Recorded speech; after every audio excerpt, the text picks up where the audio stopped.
Esi sveicināts, klausītāji! Latvijas Valsts Mežzinātnes institūta Silava podkāsts ir raidierakstu sērija par meža nozares aktualitātēm, institūtā veiktajiem jaunākajiem pētījumiem, tajos iegūtajiem rezultātiem, atklājumiem un atziņām. Tās ir sarunas par meža zinātni. Klausies, uzzini un analizē.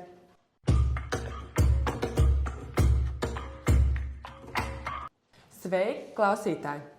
Šoreiz tiekamies gada nobeiguma un tādā kā svētku epizodē, kurā man un Kasparam, kā podkāsta moderatoriem, ir pievienojies mūsu aizkadra cilvēks Ilze. Sveiki, Ilze un Kaspar! Sveicināti! Šoreiz mums tas viesis ir tāds, kurš patiesībā nemaz nav viesis, jo Ilze ir bijusi visā šajās jau 30 pāri epizodes, kuras ir tapušas. Viņa vienmēr te mums otrā pusē galdam ir sēdējusi. Bet būs beidzot tā reize, kad, kā jau svētku epizodē, gada noslēgumā mēs mēģināsim klausītājus iepazīstināt ar visu mūsu komandu un Ilzi. Kā jau mums tā tradīcija ir izveidojusies, tad katrs no mūsu viesiem sākumā iepazīstina ar sevi. Kā tu nokļuvi Silavā? Cik tu ilgi šeit esi? Silavā jau es esmu kopš 2005. gada. Man tas ceļš līdz Silavai bija patiešām nejauši, jo patiesībā sakot, līdz nokļūšanai Silavā man ar meža zinātni bija saistība ļoti niecīga. Izņemot tik daudz, cik bērnībā mēs vienmēr uz Ziemassvētkiem ar visu ģimeni gājām pakaļ uz Ziemassvētku eglītēm. Un vasarā uz Jāņiem tētis vienmēr mums nesa mājās mējas. Pabeidzot Talsu ģimnāziju, bija jāizlemj, kur iet studēt. Tas bija ļoti sarežģīti, jo man interesē ļoti daudz kas, un līdz ar to izvēlēties to vienu profilu bija praktiski neiespējami. Es saviem vecākiem kā joku izmetu. Tad jāiet studēt bibliotēkas zinātni un informāciju. Vismaz zināšu, kā informāciju sakārtot. Vecāki mudināja, ka viņuprāt šī varētu būt ļoti atbalstāma ideja. Un tā es nokļuvu Latvijas Universitātē. Un paralēli studijām strādāju diezgan ilgu laiku biznesa augstskolā, Turības bibliotēkā un pēc tam Latvijas Universitātes bibliotēkā. Un tad mani sazvanīja no Nacionālās bibliotēkas atbalsta fonda, neatceros īsti vairs precīzi nosaukumu. Viņi organizēja visās Latvijas bibliotēkās pāreju no tās saucamās klasiskā kartīšu kataloga uz digitālo katalogu. Un tad viņi meklē jaunus cilvēkus, kas nebaidās no izaicinājumiem. Un arī Silavas bibliotēkā bija nepieciešams šāds cilvēks, un man piedāvāja nākt par bibliotēkas vadītāju. Atnācu uz institūtu, pat neredzot īsti bibliotēku, es teicu jā.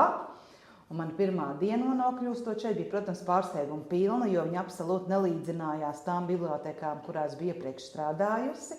Protams, nevar salīdzināt publisko vai universitātes bibliotēku ar zinātnisko bibliotēku. Es kaut kā aktīvi iesaistījos visur, kur vien var iesaistīties. To acīm redzot, kolēģi pamanīja un novērtēja, un tā soli pa solītim nemanot, esmu kļūst par komunikācijas cilvēku un nodarbos ar daudzām citām lietām. Tā. Es domāju, lasītājiem jau tapa skaidrs, vai ne, ka Ilze ir radoša personība. Un viņa arī ir mūsu raidījuma krustmāte patiesībā šī podkāstu sērijas. Ilze, šis būs tas raidījums, ka tev būs iespēja atskatīties nedaudz uz pagātni, pavērtēt, kas mums ir izdevies šajā laikā. Tu mums kā galvenā statistikas nesēja šobrīd būs. Pirms vairāk kā 3 gadiem dzima šī ideja par podkāstu. Protams, ka viņa bija paralēli dažādām šaubām. Pirmkārt, vai tiešām mums izdosies sasniegt savu klausītāju, vai tas šķitīs interesanti tikai mums pašiem. Un, kas interesanti, Laura nāca ar šo priekšlikumu pie manis, kad viņai šķiet, ka tas varētu būt ļoti interesanti un pat nepieciešami. Un tas man arī izbrīnīja, jo paralēli arī man šī iecerē jau bija kādu laiku bijusi. Bet es par to neuzdrīkstējos domāt un virzīt tālāk, jo man likās, ka tāds neprātīgs idejas jau tikai man var nākt galvā, un galu galā Ilze, sēd vien pie ratiem un beidz sapņot par to, kas acīm redzot varētu nemaz neizdoties. Bet ja jau 2 cilvēkiem šādi iecer rodās vienlaikus, tad viņi ir jāīsteno. Un tā soli pa solītim tas viss tika īstenots. Tika uzrakstīts Meža attīstības fondam projekta pieteikums par aparatūras, vai pareizāk sakot, mikrofonu iegādi. Tas tika apstiprināts, mēs ieguvām šo visu, lai šāda podkāstu epizode taptu. Un par ko ir milzīgs prieks, ka mūsu klausītāju loks patiešām aug. Ja sākumā tie klausītāji bija tikai mūsu pašu droši vien zinātnieki, un varbūt kāds no malas interesants mūsu tuvākais draugs, ar kur mēs padalījāmies, tad tagad podcasts ir dzirdams, ir jūtama interese. Kā piemērs mums šajā rudenī notika 2 mēdīju pasākumi. Un šajā mēdīju pasākumā bija vairāki žurnālisti, un viena no žurnālistiem atzinās, ka viņi ir viena no mūsu podkāstu klausītājām. Tikai viņi mudināja mums šo podkāstu padarīt redzamāku, un pateicoties viņai, mēs arī savā mājaslapā esam izveidojuši atsevišķu vienkārši atrodamu sadaļu, kur ļoti ērti piekļūt visām mūsu epizodēm. Tas nozīmē, ka esam pamanīti, mūs klausās ne tikai meža nozares cilvēki, bet arī žurnālisti. Īpaši mūs kā tādus amatierus tas ļoti priecē. Absolūti negaidīt, jā. Jā. Atklāt sakot, sākot man arī nebija pārliecības, ka šis pasākums varētu ilgt vairāk kā 1 sezonu, bet te nu mēs esam ilgi, vai ne? Jā, te mēs esam, jau 3 gadi ir pagājuši, un vairāk kā 30 epizodes ir laistas gaisā. Un paskatoties statistiku, apkopojot vidējos rādītājus, tad katra epizode vidēji ir noklausīta 250 reižu. Protams, ir epizodes, kas klausītas ir krietni vairāk, ir tādas, kas ir klausītas mazāk, jo loģiski, ka tās epizodes, kas ir burtiski tikko laistas gaisā, viņām nevar būt tik liels klausītāju skaits kā tām, kas ir bijuši jau pirms gadiem 3, vai ne? Bet tas arī nevar būt viennozīmīgi, jo tāpat ir arī atsevišķas senākās epizodes, kurām varbūt tas klausītāju loks nav bijis tik plašs, kā dažai labai, kurai jau pirmajās dienās tas klausītāju loks bija ļoti plašs, kā piemēram Izgraužu sezonā, tad, kad laidām gaisā sarunu ar Agni Šmitu par Egļu 8 zobu izgraužu, skaidrs, ka jau pirmajās dienās šī epizode bija ļoti klausīta. Ja mēs runājam par klausījumu skaitu par šo gadu, tad jāsaka, ka visklausītākā epizode ir bijusi Vēsturiskie meži Latvijā. Tā ir noklausīta 263 reizes. Tad nākamo vietu ieņēma par Egļu 8 zobu izgrauzi, burtiski par pāris klausījumiem mazāk. Un tad 3. vieta ir Mežs pēc liesmām par ugunsgrēku vēsturi. Vai mēs varam uzbūt kādu raksturojumu par mūsu klausītāju? Jā. Kāds ir tas mūsu Kur viņš klausītājs? dzīvo, vai tik daudz mēs Jā. varam no šiem klausījumu datiem droši vien dabūt? Mēs varam. Interesanti ir tas, ka mūs dzird un klausās ne tikai Latvijā. Varbūt sākšu ar to. Skaidrs, ka lielākais klausītāju loks ir Latvijā. Tas ir tikai loģiski. Bet pietiekami liels klausītāju loks mums arī ir Amerikas Savienotajās valstīs. Sveiciens Amerikai! Jā, tur esam klausīti 385 reizes. Neticami. Tāpat arī esam klausīti apvienotajā karalistē 67 reizes, Norvēģijā 25 reizes, Zviedrijā 12 reizes, Vācijā 18 reizes, un kas man izbrīna, arī Indijā 65 reizes. Nu, sveiciens latviešiem Jā. pasaulē. Jā. Tiešām. Vareni, jā. Ļoti interesanti. Par pilsētām. Piemēram, droši vien, ka tas ir vairāk domāts par rajoniem, nevis tieši pilsēta kā pilsēta. Tad, protams, ja runājam par Latviju, lielākais klausītāju loks ir Rīga un Rīgas apkārtne. Ļoti daudz mums klausās Kuldīgas apkārtnē, tad tālāk ir Liepāja. Ja runājam par Ameriku, tad ir, protams, Lasvegasa. Losandželose, jā? Ļoti izklāts. Jā, Jā, kas liekas izklaides industrijā mēs esam interesanti. interesanti. Tas ir ļoti, ļoti interesanti. Liekas, pilnīgi neticami, bet kas to lai zina un īstenībā gribētos redzēt, kas tie cilvēki, kas mums tiešām sadzied. Īstenībā es domāju, ka mums vajadzētu mudināt mūsu klausītājus, varbūt izveidot kādu komentāru YouTube pie epizodēm vai tam līdzīgi. Nebūtu vairs tikai anonīmi, bet vispār, jā, šādā veidā mēģināt aptvērt, vai ne? Jā, aptvērt to loku, kas mums tiešām klausās. Un savukārt, ja mēs runājam par vecumu, lielākoties mūsu klausītājs ir vecuma posmā no 28 līdz 34 gadiem. Tad līdzvērtīgi seko principā 2 vecuma posmi, 35 līdz 44 un 23 līdz 27 gadi. Ekonomiski aktīvākā sabiedrības daļa. Nu, principā, jā, un tad pārējie, protams, krietni mazāk. Tā kā, jā, es domāju, ka mēs varam būt lepni par to, ka mūs dzird, mūs klausās, un mūsu klausītāju loks ir ļoti, ļoti dažāds. Un, ja mēs runājam par stundām, mūs visbiežāk klausās 12, kad ir pusdienlaiks, tad 3, kad acīm redzot cilvēku arī vai no pagurs un ņem mazu pauzīti, un tad 7, kad visi ir nokļuvuši mājās vai dodās no punkta A uz punktu B. Jā, tās ir tās 3 Pīķa stundas, kad acīm redzot cilvēki pamanās mūs. klausīties. Jā, interesanti. Tie 12 tur tā grūti izskaidrot, bet 19. es saprotu, cilvēki aiziet mājās, tad paņem suni pavadā, iet pastaigāties, uzliek austiņas un klausās iemīļoto podcastu. Man arī 2:03 liekas ļoti saprotam, jo, ja es, piemēram, braucu no meža, es parasti izbraucu ap tādu laiku. Nu, tad, ja man 3 stundas jābrauc līdz Salaspilī, tad tā kamēr arī tu paiet. no Talsiem atbrauc līdz šejienei, tu esi noklausījies. Nē, tas ir tālāk. No Apes, kamēr atbrauc līdz tejienei, var paspēt vairāk noklausīties. Bet var jau būt, ka tie 12 ir izskaidrojumi tieši ar to, ka tie varētu būt tie mūsu visnepacietīgākie klausītāji tajā brīdī, kad epizode tiek laista gaisā. Tas notiek rīta stundā, nu tad, kad attiecīgi viņi ir lejuplādēta. Un tad, kad tiklīdz pamana reklāma, hops, un tad attiecīgi cilvēki klausās. Var jau būt tāpēc tie 12, ēdot pusdienas, noklausās paralēli. Kāpēc ne? Jā. Ļoti interesanti, jā. Cilvēku paradumi. Jā. Tu jau pieskāries par 25. gada epizodēm. Mums 12 epizodes bija 25. gadā. Un tad es domāju, kas man ir spilgtāk palikušas atmiņā. Jūs arī varbūt padomājat par savām spilgtākajām. Bet es ņēmu tieši šī gada. Es neskatījos iepriekš. Un man laikam ir tās 3, kas ir visvairāk aizķērušās. Tā pirmā bija par Eiropas Savienības iniciatīvām saistībā ar siltumnīca efekta gāzu emisiju samazināšanu un oglekļa dioksīdu piesaisti. Kā stāstīja Aldis Butlers ar Artu Bārdu, tas parādīja to mūsu darbu arī. Tas ir nozīmīgs arī tādā valstiskā līmenī. Tas man likās tāda vērtīga epizode.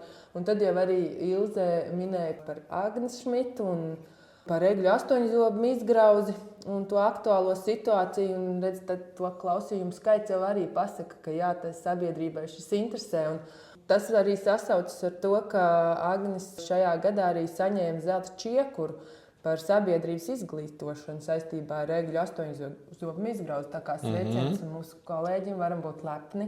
Tiešām, Agni, sveiciens. Lepojamies, ka mums ir 2 epizodes ar tevi un domāju, ka mēs šo sadarbību noteikti turpināsim. Es gan neesmu pat noklausījusies, jāsaka. Bet jaunākajās epizodēs ir arī par nekoksnes produktiem un par koku zāleni. Un man likās tik interesanti šis sasaucis, jo es tiešām arī daudz klausos podkastus, ne tikai mūsu, bet visādus citus.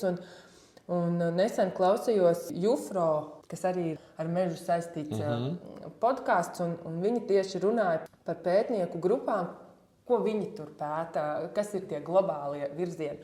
Un tur tieši tika arī izcelts šis nekoksnes produktu virziens un cik tas ir šobrīd aktuāls un attīstās, cik strauji viņš. Un tāpēc man liekas, ir tik forši, ka mēs arī savā vietējā mērogā par šīm lietām runājam un varam pastāstīt un padalīties, ko mēs darām šajā visā.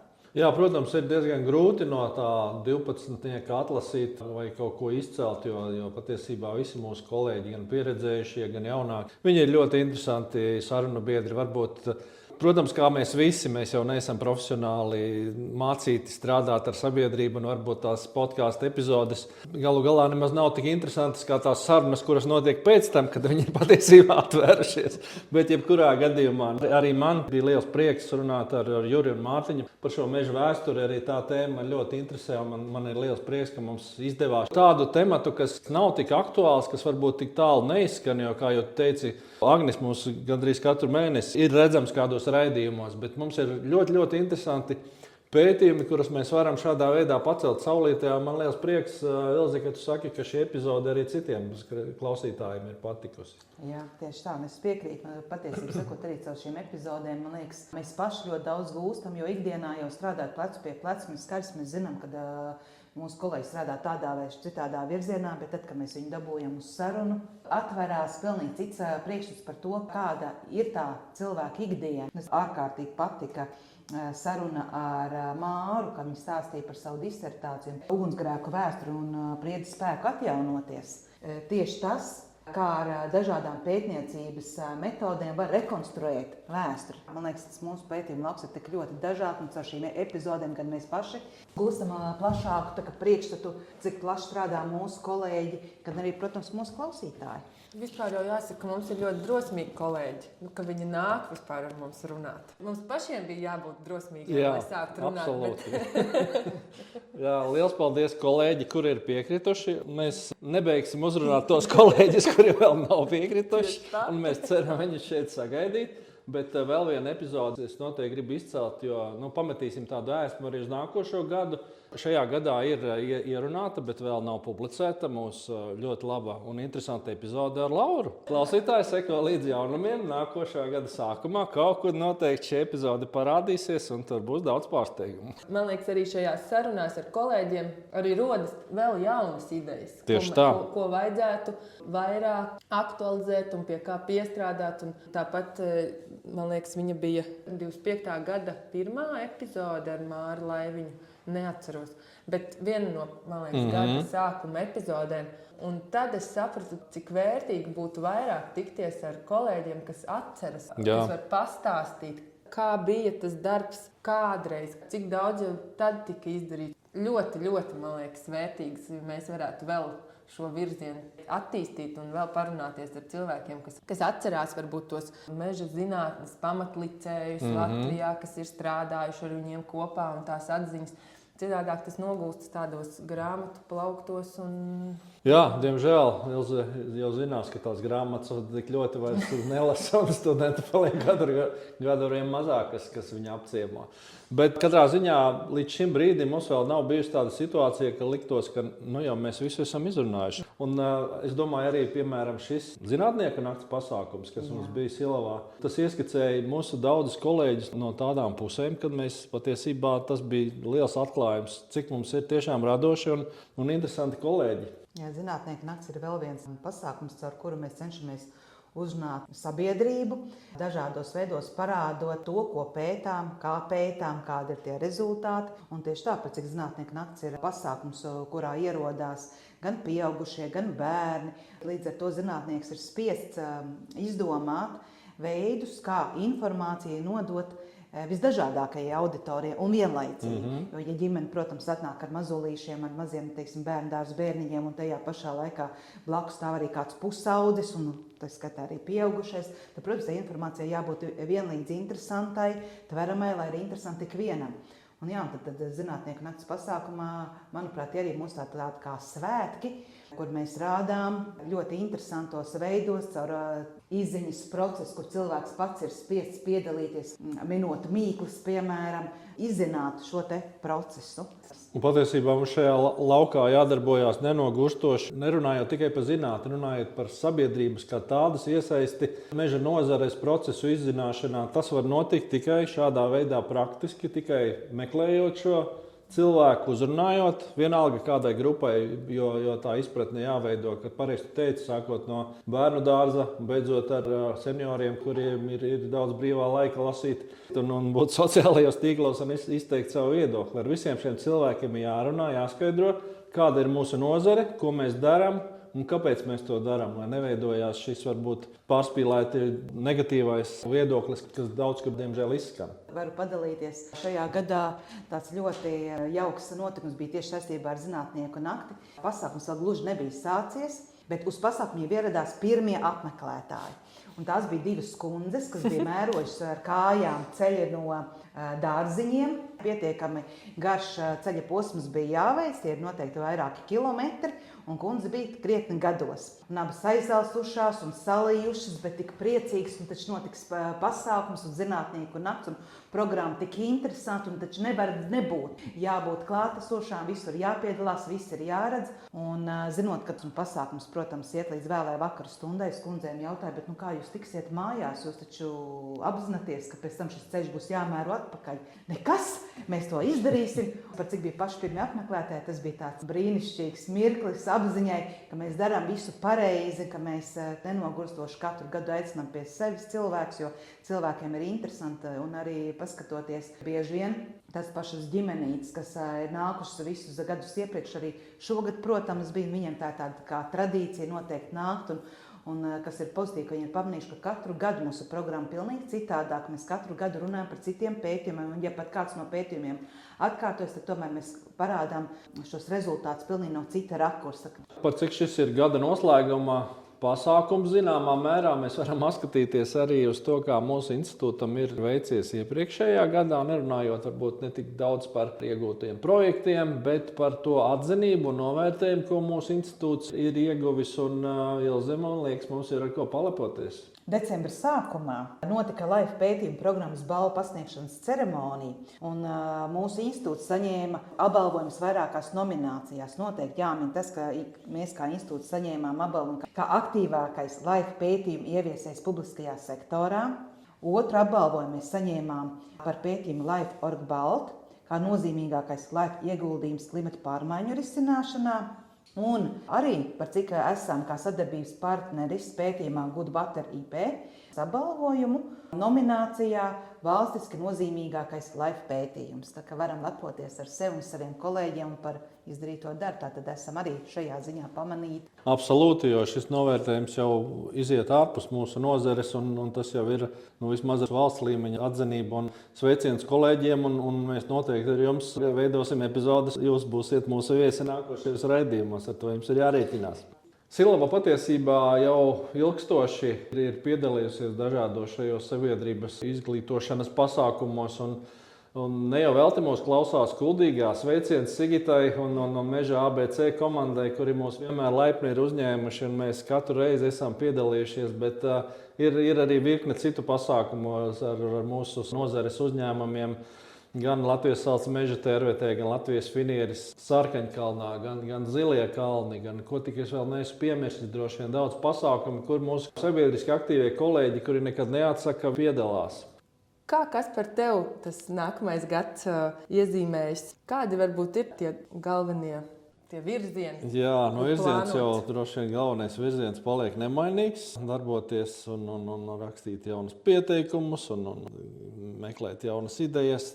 Tas pats bērns joprojām būs mana aktualitāšu viens no stūrakmeņiem, bet decembris jau patiesībā mums zinātniekiem tāds svētki tiek nedaudz sabojāti ar to, ka mums visiem šobrīd ir pārskatu laiks, mēs visi gatavojam pārskatus un nobeidzam vienu, un tad tas īstais tāds atvieglojums ir diezgan īss, jo tad nāk jaunais gads, un tad jāiet pie sadarbības partneriem un jāprezentē, kas ir izdarīts un jārunā par nākotni. Bet šobrīd kas ir noslēdzies, šobrīd noslēgusies ir valsts pētījuma programma.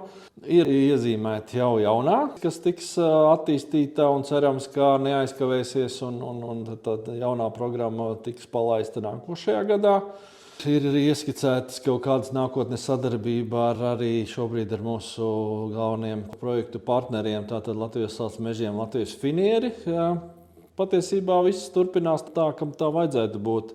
Laura, kāda tev ir šajā postdokā? Ko tu domā nākošajā gadā tādu paveikt, kur varētu iespraust kociņu, ka šis ir padarīts, iesim tālāk? Man šobrīd ir aktīvā dabā došanās sezona ir beigusies uz kādu brīdi līdz pavasarim. Tad es tagad esmu tieši pievērsusies datu apstrādei un manuskriptu rakstīšanai. Tā kā es esmu kļuvusi tāda ļoti maz redzama un dzirdama, sēžu pie sava datora un bīdu datus šurpu turpu. Tā kā es domāju, ka tas nākamais gads paies arī tāpat uz tādā viļņveidīgā kustībā.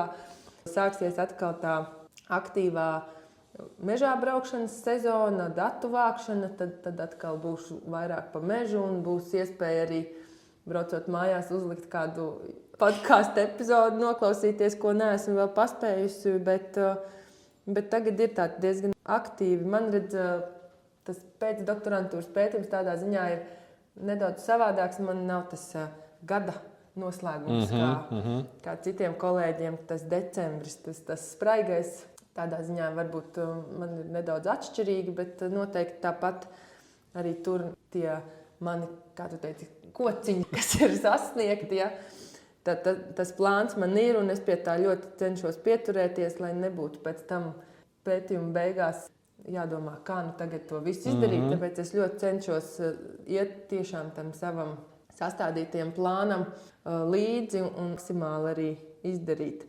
Plus visu laiku skatos, ko vēl varētu jaunu pamācīties. Jo, man liekas, ka tā ir tā foršā lieta šajā pēcdoktorantūras pētījumā, ka tur ir tās iespējas, ka tur visu laiku tiek atbalstīts jaunu zināšanu apgūvē, jaunu cilvēku satikšana, mācīšanās no viņiem, tā, kā tagad moderni teikt, tīklošanās. Tā kā tam gan es visu laiku sekoju līdzi un priecājos arī nākamgad būs februārī iespēja tikties ar tiem cilvēkiem, kas Latvijā strādā ar putnu balsu ierakstīšanas sensoriem. Tad, tas, man liekas, tāds mans liels notikums gada sākumā būs tikties ar viņiem un redzēt, ko cilvēki dara. Tad jau redzēs, kā tur tālāk viss tīklosimies. Jā, brīnišķīgi. Gadā ir savas sezonas, un zinātniekiem ir savas sezonas, kad viņi raksta, kad viņi klausās putnu balsīs, kad brauc un mēra kokus. Tad, kolēģi, šī laikam būs mūsu šī gada noslēdzošā kopā sanākšana. Kaut cik oficiālā formātā, varbūt droši vien iespējams kāda arī neoficiāla sanākšana, bet tad arī mums ir šogad jāatvadās no mūsu klausītājiem, kuri šo epizodi dzirdēs kaut kad, varbūt uz Ziemassvētkiem, tad lai jums ir šī Ziemassvētku noskaņa un uz tikšanos nākošajā gadā.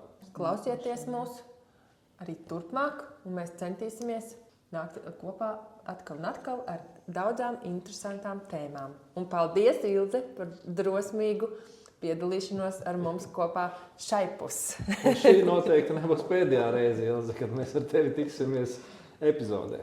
Paldies, ka uzaicinājāt.